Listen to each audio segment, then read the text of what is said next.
Before we get into all the fun details of training and why it's important, thought we'd just start with some introductions. So I'll pass to my co-host, Nina. If you want to do an intro, we'll go from there.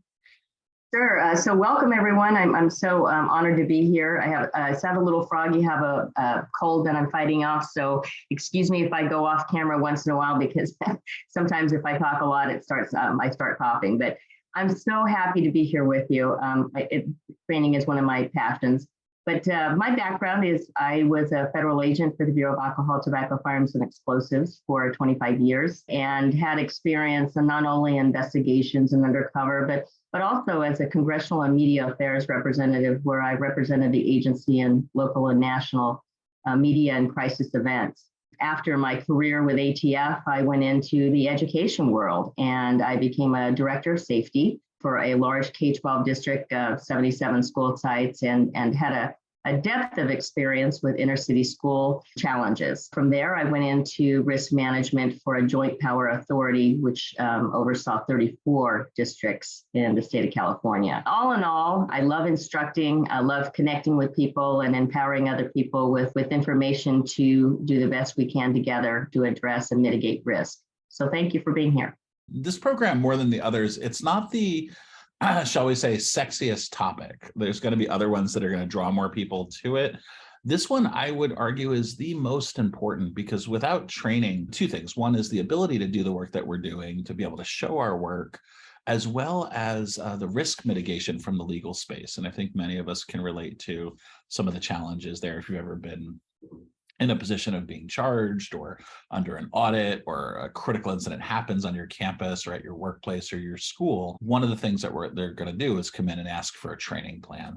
So we'll talk about this throughout. My name is Brian Van Brunt. I'm the creative director at DPREP. I'm an author of a number of books and excited to share some ideas with you today. My background's primarily in therapy, mental illness, doing work with BIT and care teams and training. And part of DPREP is really doing this blended model of having people from law enforcement, as well as psychology, conduct, disability services, all the different areas that interact on a team to bring you some ideas and best practices on what we're doing. So Nina, why don't we start with just a little bit on the importance of training? Guess we kind of throw out that question. We always have this great pre-show where Nina and I are talking and we almost have to stop ourselves because we're doing the whole program just back and forth. But why don't you just say what you just said before we started recording? Because just the importance of training, I really liked what you were saying. There's so much surrounds training. And while some people think it's kind of a dry subject, I'm actually very passionate about it.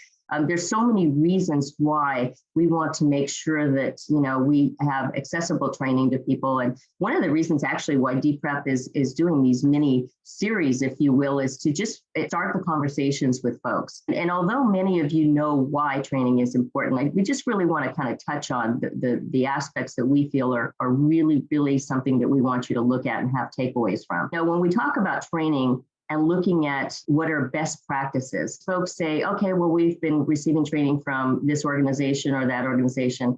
And we really believe at DPREP that it's important to get training in a variety of ways, in a holistic manner, so that it's not just single sourced, right? Because we all have different experiences. We might have all the same education in some aspects, but we certainly have different life experiences and work experiences that we can share that will lend a different light to training, right? In looking at training, we always encourage people. People ask me sometimes, even on LinkedIn, they'll say, why are you liking other people's trainings? It's because knowledge is power, right? Knowledge doesn't just have to be single source, and any good educator is going to tell you the same thing. Any good educator is going to tell you, seek information from everywhere that you can. And so that's really what we would like you to look at as we talk about training today, is not only DPREP, but other organizations. We also look at how things can change with the times. It's so important. How many of us have said, oh yeah, we've received training on that topic? Well, you know what? Things change, right? The world is changing. Our situations that we're addressed with on a daily basis is completely different now than it was 10 years ago, even 5 years ago, right? Who would have thought that we'd have the significant number of bomb threats at colleges that we're having now? No one would have thought that years ago. We also talked about all hazards, just making sure that your training is concerning all hazards, not just your active assailant, your active shooter, a certain type of threat. Threats can come in all different sizes, shapes, and forms. And those are the things that we'd like to address with all of our trainings, right? Your training schedule should be varied so that you're covering multiple topics, and along with mental health and being able to use expert systems to triage potential threats. And then learning how to make sure that your training is robust. And I'll get into documentation later, but hand it back to you, Brian. I'm probably kind of long-winded there. No, it's all spot on. Like, and it's, I'm out here in New York doing some TVRAs at some Head Start schools and all the different boroughs. We're over in Manhattan and Harlem and Brooklyn and Bronx, and just doing walkthroughs on sites. And we just had a fire drill at a Head Start school, which is great. They're drilling on this. And it just highlights the training. We learn things in training around how to behave in an emergency scenario or how to behave on a threat that might come in. And the difference between book learning, or they refer to it as like the big red binder, that's on the shelf that you pull out when there's an emergency that you've been trained on. And actually what people do in those settings is night and day. I'm sure, Nina, you've had those experiences as well, where one of my favorites when we're doing these kind of walkthroughs or questions, and we'll ask someone and say, tell us about your how you train your staff on XYZ, cameras, code words, all these different things, and say we cover this in detail. Our reunification plan, we cover that 15 minutes at the beginning of every year, and everyone knows. And you're like, no one's paying attention. It's not sinking in. You're not reinforcing it. You're not giving booster shots for it. So having a schedule, and whatever the training it is that you're putting on the schedule, we're going to give you 6 separate schedules today, all with free resources built around really a college bit and care team, but with very little adaptations. We could see this useful for workplace as well as K through 12, and we can talk about that application. But it's not only the kind of one and done training, but really how that training sinks in over time. And I think working in a lot of crisis situations and looking at the questions that are going to come up after a crisis situation, it's something that we want you to be prepared for. We want you to be prepared to be able to say, this is how we addressed this topic. This is the training that we received. This is the documentation that we have that various employees were trained in this topic, so that you're going to do the best you can when it comes to litigation, if there's potential litigation, which we live in a litigious world. So, you can bet that's coming, right? So the first thing that people are going to do after a crisis incident is they're going to ask you, what did you do to prepare for this? What did you do to possibly mitigate this from happening? And if you've got your training and you've got it documented and you have people's signatures that on this date, we trained on this topic, this is what was covered, this is how we received the instruction, you are going to be so much better off in the eyes of the law than you are if you said, well, we received this training 3 years ago, and we do an update and people just go online, but there's no documentation to it. So what we really want you to do is look at training as an organized method of delivery, saying this is the training schedule we have. Like Brian said, these are great training schedules that you can look at and adapt to your organization.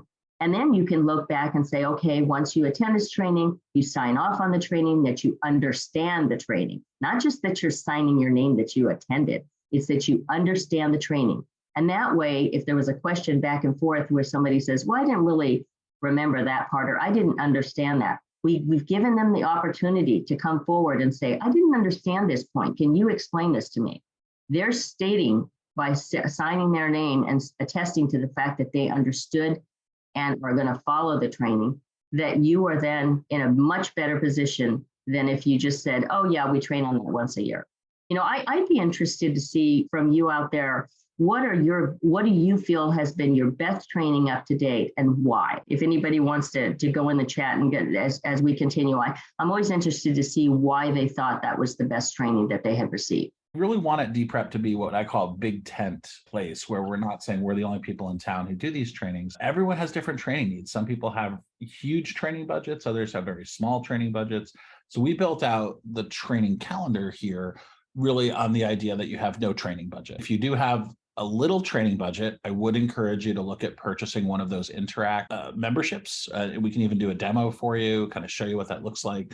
But there's 8 hours of videos in there on a wide variety of topics that we've taught on. We're continuing to put the things up where this all is. So if you go to the Pathways site, which is Pathways, depending on how you're getting there, but go to the training, our webinar section. And what you'll see here, if you just might have to refresh your page, but for today's training, you'll see a little blue link here, and that's what we'll be working off of for the next 5 minutes or so. And just as a reminder, we are putting these, we had a bit of a debate on how to do this. We were going to lock some things down or not. And I was just like, yeah, let's just put them up. So we have our previous event here on addressing the suicidal individual. You can watch the video. There's some teasers here from Robert and Dave. We'll do the exact same thing with this video. So if you want to get what we're talking about right now in front of some of your folks on your team as a training on training, you could absolutely do that. And we'll have that video up shortly for y'all to look at. But if you go to this site right here, just Pathways Triage, the webinars URL, that will get you where you need to go. And then here is your schedule. So we didn't make it overly fancy. That was important, I think. And we also could do a Word version of someone. Nothing really makes me happier, Nina, than when someone sees something that we created and they want to use it so badly. They're like, can we just get this in Word so we can change a couple things and add it? I'm like, yes, absolutely. We built this off of 6 different topics and go through them. We said, if you're a new team or you're restarting an old team, you're bringing folks together to do a care or bit model, whether it's on a K through 12, in a workplace, in a college or university, this is the new team training that we base off of a month. And we'll kind of go through these as we go. There's a seasoned team. So if your team has been around the block once or twice and they know what they're doing, here is a more advanced, if you will, training for a seasoned team. Then we have one where if for this year, your goal is to really crank up your team's ability to do threat and violence risk assessment, we have one built off of threat assessment, and then one built off of bias mitigation. I might even see the bias mitigation as like the threat assessment part 2,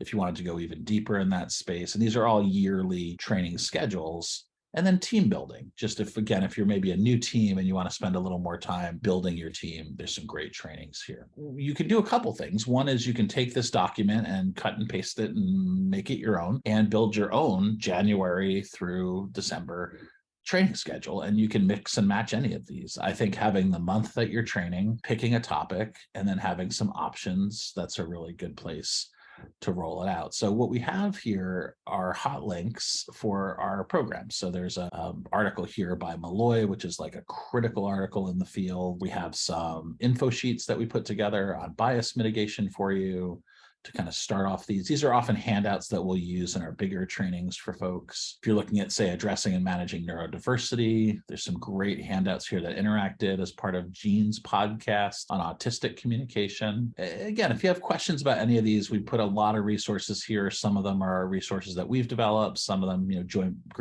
guidance on FERPA, HIPAA. Canadians in the group, FIPA is the word, but some readings that you can look at in these spaces. So that's really what I would pitch. So if I were running a bid or care team or a threat team or a division of folks who are doing trainings on threat or critical incidents, I would have a monthly training schedule and some documents. I might have one person take each month, read, and maybe develop some questions around some of these topical areas, have a bit of a discussion on some of these.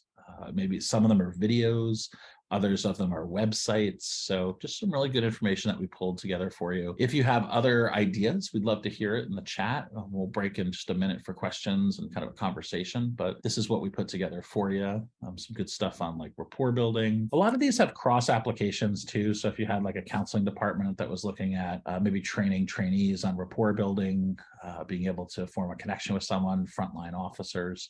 So just a lot of good information from some books and other materials that we put together. So Nina, anything to add that before we drop into some good dialogue about training, kind of talking to people about what works and what's useful? Yeah, well, sometimes the other comment that I get from some colleagues is, well, if you're giving away, basically the store, why are you in business?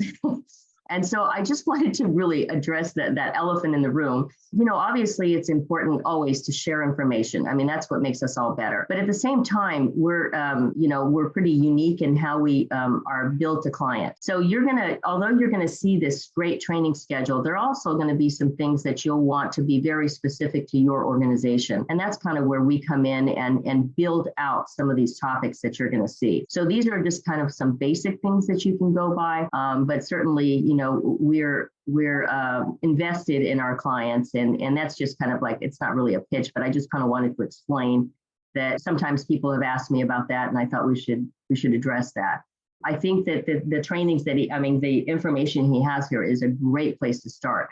One of the other things that you can be assured of is as things continue in your organization, there are going to be times where people question how much money is allotted in your budget for training. And if your response is zero, but we have this training schedule, that's going to be received a little bit differently. So you might just think of the optics. Sometimes optics is everything. So even having some type of budget versus a zero budget is something you might want to think about, just for risk and litigation purposes. Oh, Nina, you set up for my budget story. You haven't heard this yet. So I was a bright-eyed, bushy-tailed new counseling center director at New England College. And I went to my boss, Dean Joseph Petrick, and I said, hey, can we get a budget for our counseling department? And he said, yes. And I was so excited. He gave me a budget of $5,000. And you probably know me well enough, Nina, to know the kind of damage I could get into with $5,000. I was very excited. We bought books and videos and little squeezy toys with the counseling center name on it, and we had a blast. And I was so proud. I came back to him like just so happy. I remember the day and I said, Joe, and he said, yeah, Brian. I'm like, here's my budget report. We came in at $4,500 and I did such a good job. And he said, that's really great, Brian. Thank you. And then it was time for my new budget year. And everyone else knows where I'm going. I did not, because I was like 32 at the time and wasn't prepared for the corporate world. So my new budget was set at what? $4,500. So I learned an important lesson that day, that my fiscal conservative budgeting was not how the college works sometimes. So what I'm not saying kind of is overspend on your budget and the squeaky wheel. But I do think when I talk about budgeting, I think this is one of the topics we have coming up. I think establishing a need, Nina, just like you said, especially around training, get a foot in the door, even if it's like 20 bucks, that's your budget. I had like a little one sheet I put together on this, like find the person who's in charge of creating budget lines at your institution. She's usually named like Pat. She goes by other names sometimes, but I just find they're always named Pat when I find them. And they assign you a line. And even if there's no money in it, just get that line. And then you can do like a pass a plate around one of your BIT or care team meetings. Even if each department only has $10 of their annual budget to put into the BIT care budget, to think about it that way so that you're starting to establish a need and kind of grow that need. And to your point that you said earlier, Nina, I would say absolutely do not spend all of your budget with one company. I think that is foolhardy. And I think it has some legal implications too, that if I'm going to come in and do an audit on your BIT or care team after an event happened on your campus, I am going to be way more impressed if I ask how they train on threat and violence risk assessment. And they're like, well, we do these 12 months and we have, stuff from Malloy, and we looked at your written threat book, Brian, and we looked at like Kevin Cameron's stuff up in Canada, and we looked at like this report and this case. I want to have people all over the place looking at legit trainings because it shows that there's an interest. There's a willingness to kind of look at it from different perspectives. We read Dewey Cornell's stuff, even though it's primarily K through 12. The transient and the substantive threat work he does is really important. And the problem is you can't do this after the event. Like I've also done audits on schools where they say, hey, something bad happened, can you come in? And I know what the email looks like when the dean of students or the VPSA sends it around, or the supervisor, and they say, can you send me to all the department heads a list of webinars you've attended this year on anything related to BIT? I don't even care what it is. And you just get this like laundry list back of like every webinar that everyone's attended. It's not going to be sufficient. It's going to be better than nothing, but it's not showing that you're doing things preventatively. It's like an after shooting report or something to show that the officer was trained in and up to date in their qualifications. Like you can't do that backwards. You can't have a shooting happen and then get them qualified. You have to demonstrate the training first. So that's another important point of this. So one of the other things on budget is everybody has a difficult budget, just the times that we live in, right? Everybody's robbing Peter to pay Paul in our budget. But one of the things that you can think about is there are a lot of grants out there. We can help you with that. We're very good with working with clients regarding that. But even without talking about DPREP and working with us, there's a lot of sources out there. There are a lot of sources out there that you can tap into that can support your organization. There's federal grants, there's local grants. You also have some community partnerships. And I'll give you an example of the Stop the Bleed campaign, which is a big national campaign. I'm sure you've heard of, James, I see you nodding, that you've heard of this. The materials cost quite a bit, but you can partner with an Kaiser does this in Northern California, where they will come in, they'll have emergency doctors train the trainers, and also they can provide you with a grant. We got I think a $10,000 grant to buy the materials that we needed to deploy the kids. So you've got to kind of think outside the box of how to support your training. There's many ways to support your training other than the traditional ways. And so those are things that we always like to talk about as well. When I was at New England College, I was teaching as well, and there's a faculty opportunity to apply for grant money. And I think I won like a $5,000 grant that we were able to purchase. I was teaching psychological testing at the time and was able to actually purchase several different test systems like the WAIS and the Rorschach and the somatic apperception test, things that we could use in the clinic, in the classroom, and help our students overall in terms of access to care. So, being creative, like Nina's saying, is real critical here. So let me go ahead and turn off the recording. Let's engage in a little bit of a conversation at this point.